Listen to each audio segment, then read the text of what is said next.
Hello, this is Burton Langell. I hope everyone's well today. I'm sorry for being late. I had some technical issues with my camera before getting started. It always happens when you're trying to do something like this, and I better adjust my camera.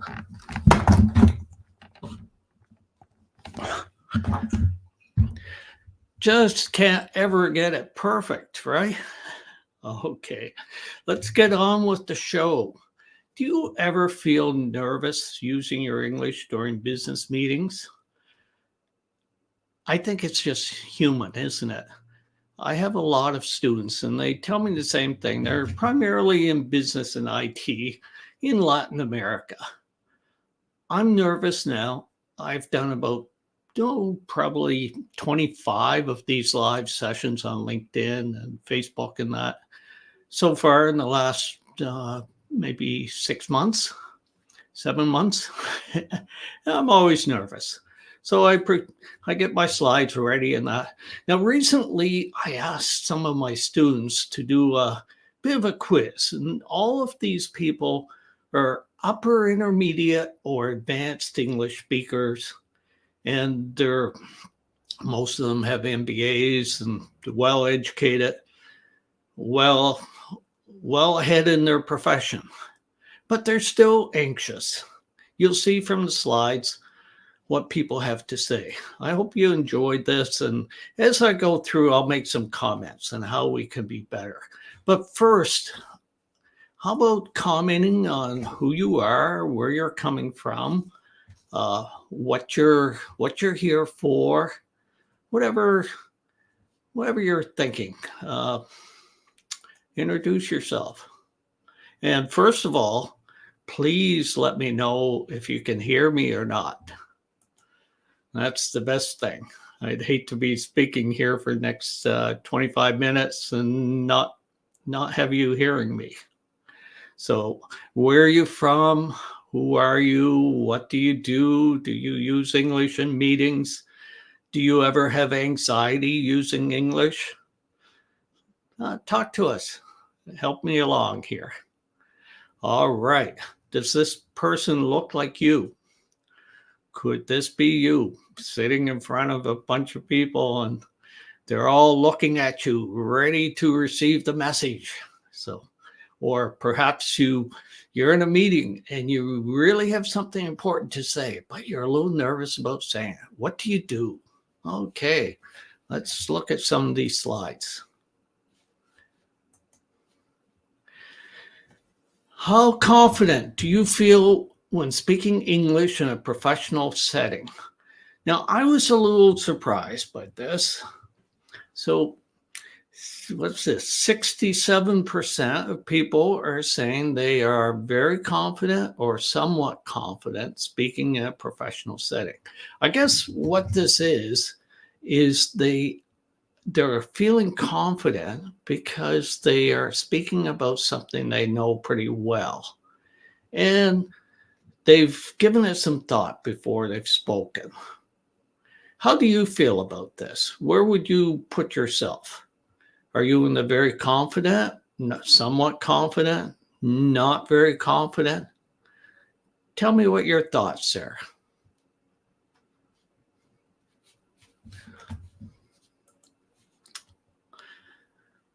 What aspect of using English in the workplace concerns you the most? I was kind of surprised with this one also. Being coherent, expressing our ideas clearly. Now, when we're in a meeting and there's something we want to say, or somebody asks us a question, our impulse is to just jump right in and say something. And that can cause us to ramble on, speak too much, go in circles, beat around the bush. When what we need to do is consider our ideas.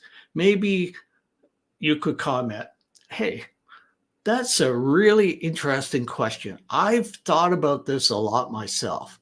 And here are 3 points I'd like to make, or here are a couple points I'd like to make, or I'm just giving it a little thought and I'll have a couple points for you. So first of all is this. Secondly, I'd like to mention this. So get your thoughts together. It's very professional. You could ask the person to clarify their question. What exactly are they looking for? What is the outcome they're looking for? What is the problem they're experiencing? Why are they asking the question? What is behind it? You can do all these things, and these are great tools to fully understand what they're asking. So do you have a problem being understood? Using formal professional language. Before the meeting, maybe you want to write down a few more formal words instead of informal words. Perhaps you want to make a few notes of points you want to bring up, so be prepared. Do you feel more comfortable writing in English or speaking in English? So most people, well, not most, but a good many people said they were comfortable in both. Many people feel more comfortable in writing. We can all use ChatGPT now. We can use Grammarly. We can take time to think about what we want to say in our writing.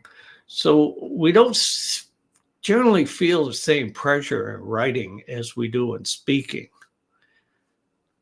But in speaking, vocabulary is typically pretty limited. You're going to use some of your jargon.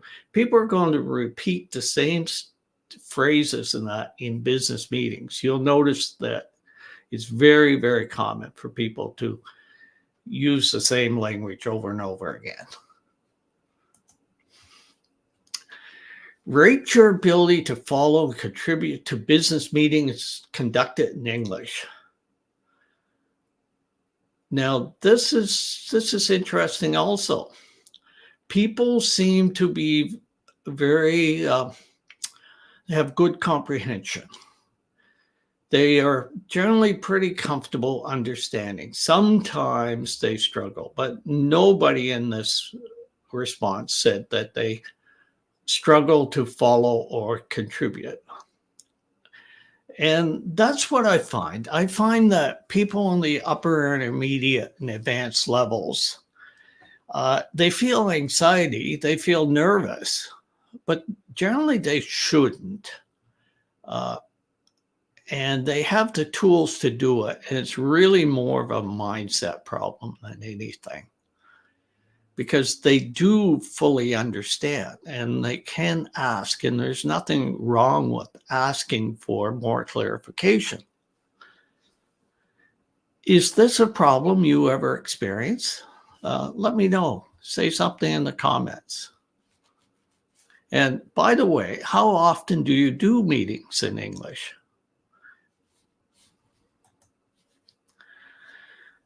What type of English language support do you feel you would benefit from the most?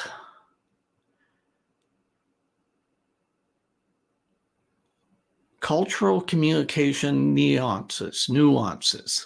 I was surprised to see this was the biggest category. And some of my students have told me that that was the most difficult thing to get accustomed to. In North America, we tend to be pretty to the point, whereas in Latin America, people do take the time to get to know each other and they want to know more about people, and they're more related to how they feel about something often. And not to make generalizations, but in North America, you have to be ready to just say, how are you? And you just say, oh, I'm great. How are you doing? And then you're into the business meeting. It's the way we are, especially on remote settings. If it was in person, there might be a few more lines, but it's not going to be like typically my Colombian friends use or different friends in Brazil use. Now, is there one statement here that you can relate to? One of my clients yesterday looked at this and said, "That's me." That's me. Uh, what do you relate to here? I thought these were pretty good, and most of them kind of relate to the same thing. Accents, different accents. This is common. People talk about having difficulty understanding Scottish people, Irish people, people from India. And hopefully those people will slow down and speak a little slower. And it's common for native English people to also have these problems. So you're not by yourself. Which of these do you find most challenging communicating in English? Now, the big one was networking and small talk. At the end of this, I'll give you information on how you can get my free 7-day course on mastering networking and small talk. Small talk and networking is, of course, very important in business. It's how we build relationships. It's how we shake hands and how we get to know people, we know them better, deeper, better understanding. Participating in group discussions, giving presentations. Yeah. I don't know how many people can get up in front of a crowd of people, give a presentation, and not feel some kind of, maybe I'm feeling like an imposter. Maybe I'm feeling a little embarrassed. Maybe I'm feeling, I'm wondering, oh, does my hair look good? What about this? What about that? It's just so common, isn't it? So be prepared. Have your notes, but don't read. Don't just do it verbatim. Just points, things you want to say, things you don't want to forget to say. I guess that's probably the most important. And try to get people to interact. Keep that eye contact. Work your way around the room with your eyes. If you're nervous about looking at people's eyes, look at their foreheads. It doesn't make any difference. They'll still think you're looking in their eyes.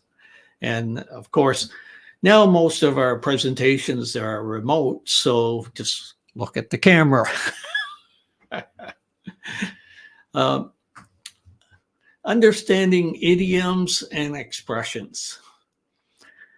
I advise you to read fiction. This is going to open up your creative mind, but it's going to give you the language that we usually use.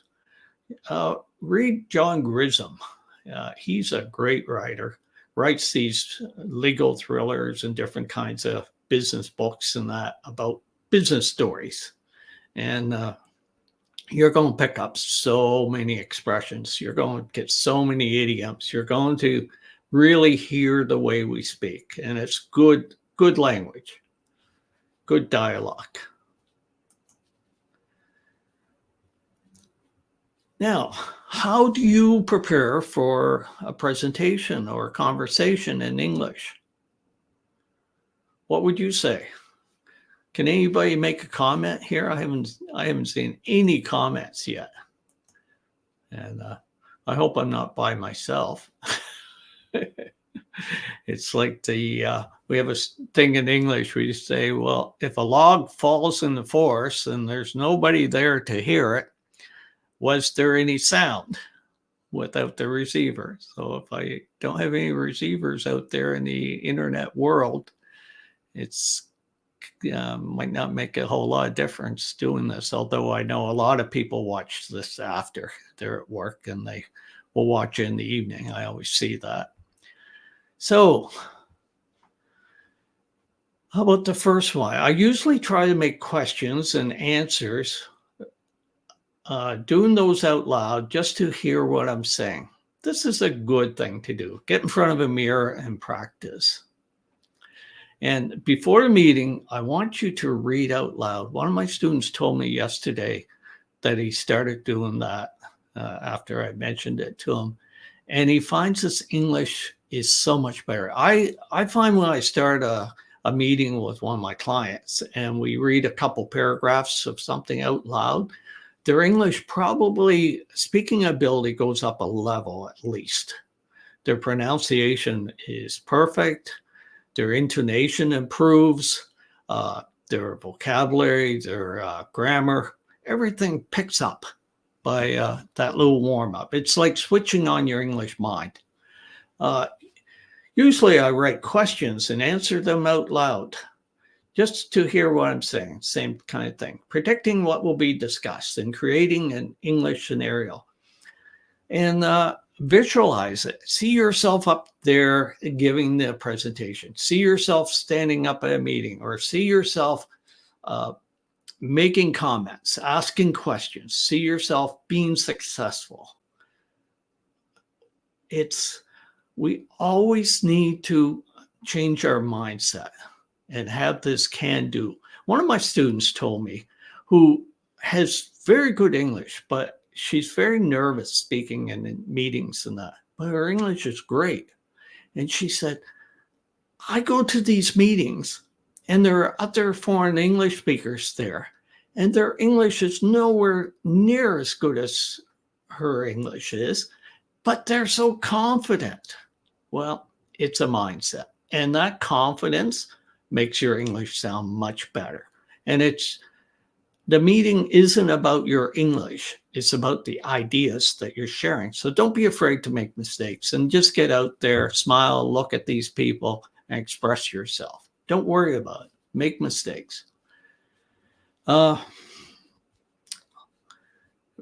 This one I like. Write down my meeting goals. Yes. Look at the outcome. What's the outcome you're looking for? Now, do a summary of the upcoming meeting. Write down some key words. That's good. Good. These are all things you can do because you're remote. You can have a pad of paper on your knee and look at it every so often. And we're in a time when there are so many opportunities, especially in Latin America. I was reading that the outsourcing from Latin America with IT people is now up to around $23 billion a year. I'm sure it's a lot more than that, but it's opening up. It's growing by a great deal. And Latin America has good English speakers, top people in business and IT. I noticed that a lot of expertise and a lot of Canadian companies are using people from Latin America. And the time zones are great too. And so you have a big opportunity. And I know that the money that's being paid is very good. Now, what else do we have here? How often do you ask for clarifications or repetitions in conversations? Sometimes, but mostly rarely. I'm not sure this is the right way to do it. If you are completely clear in the conversation, yes, don't ask for clarifications. But we don't always understand the other person. They may have a completely different idea, but we are receiving it differently. So they may not be doing a good job presenting their ideas, or we just may be missing the little nuances. It's very reasonable and it's very polite and respectful for you to confirm that you are understanding their ideas fully, and ask them questions ask them to clarify, ask them to expand on what they're saying, and just confirm that you understand it, and then give a very thoughtful response to it. So this is responsive listening. Very professional, very, very good English, and it makes it much easier for you to practice your English and do it when you do it this way. Don't be embarrassed about asking for clarification. It's just natural, and you'll be the true professional. Now, what is your primary goal improving your business English? I was a little interested in this also. Career advancement was only 25%. It's a little interesting. Comfort and confidence in daily interactions and better communication with colleagues and clients. That's what is that? That's approaching 80%. Well, no, really, it's approaching 70%. My arithmetic's a little off. What would you say to this? What are your comments on this? How do you feel about it? And you'll notice in the comments that I gave you a copy of my Google slide or my Google quiz that you can complete. And if you complete it, I'll be happy to send you a report on recommendations and that. And I'll be happy to share these slides with you so you can understand better what other people are struggling with. Better communications with colleagues. I would say we've covered this. Continue to ask for clarification. Show gratitude. Thank them for what they're saying. Fully understand them. Help them along. Be a good coworker. Be a team player. Be a leader. You want to advance in your career? Be a leader. Be a thought leader. Influence others. Share your opinions if you think they have value, and be concise. Be very concise.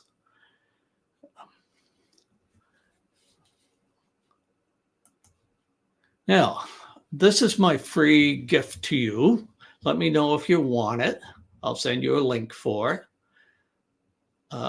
Do this every day. You'll get about a 6-minute video from me covering all these points. I've tried to deliver as briefly as I can, but as a very comprehensive review of this. Small talk's really more than this is really a communications course in English, and how to listen, how to read the body language, how to be a responsive listener, how to really connect with people, how to show that you're interested in them. All those things that make a difference. Now, do you have any questions? And in the comments, you just say small talk or something if you want me to DM you with a connection for this. My name's Burton Langell. I taught hundreds of students over the last 4 years, and I guess I was in business for over 35 years, mostly in business liability and professional liability for engineering, architectural firms, building big hospitals and that. And my brother and I started a mining company in Mexico that traded on the New York Stock Exchange and Toronto Stock Exchange, and it was quite a trip. We got it to over $2 billion of market cap. So that was a lesson for me. I've had some difficult lessons too, lessons that cost me a lot of money. I can tell you about those, but I hate to think about negative things, although we do learn from those. Those business lessons are very expensive, but they kind of burn into us and give us a deeper understanding. Now, what else? If nobody else has anything to say or make a comment, I'm not going to keep you on this any longer. So thank you very much for your time.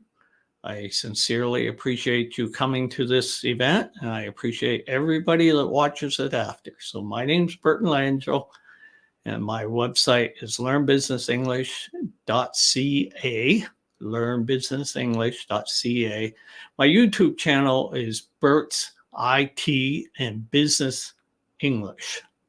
I have, I think, probably 75 videos there on different topics related to business English.